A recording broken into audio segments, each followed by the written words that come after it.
ہر روز جی ہم سڑکوں پر نکلنے لگے ہیں، جی ہم ابھی پبلک میں آ رہے ہیں، ہم جی گورنمنٹ گرا دیں گے. یہ آپ کسی اور کو بلیک میل کریں. یہ سن لیں، میں اپنے گھر میں رہتا ہوں، میں اس گھر کا خود خرچہ ادا کرتا ہوں، یہ کیمپ آفس نہیں ہے. مجھے کوئی بلیک میل کرنے کی کوشش کرے نا کہ میری گورنمنٹ چاہ رہی ہے، یہ تو بڑی چھوٹی چیز ہے گورنمنٹ جانے کی. میری جان بھی چلی جائے نا، میں نے ان چوروں اور ڈاکوؤں کو نہیں چھوڑنا. یہ میرا اپنی قوم سے وعدہ ہے. یہ میں اللہ کو کہہ کے آیا تھا کہ میں نے کہا اللہ مجھے ایک موقع دے دے، ایک موقع دے.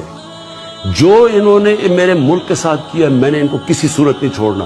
جتنا مرضی شور مچے اسمبلیوں میں، یہ اسمبلیوں میں جو گالیاں برا بھلا کہہ رہے ہیں جس طرح کہ مجھے فرق پڑ جائے گا.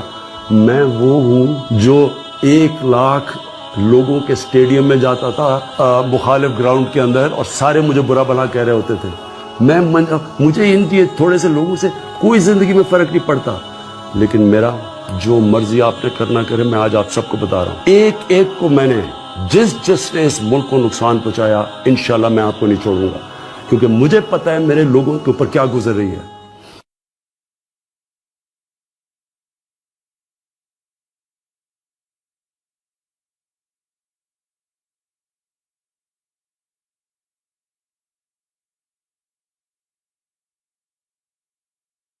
دوستو اس ویڈیو کو لائک شیئر کریں اور پاک رائز نیوز کے چینل کو ضرور سبسکرائب کریں اور نیچے کامنٹ سیکشن میں اپنی رائے ضرور دیں.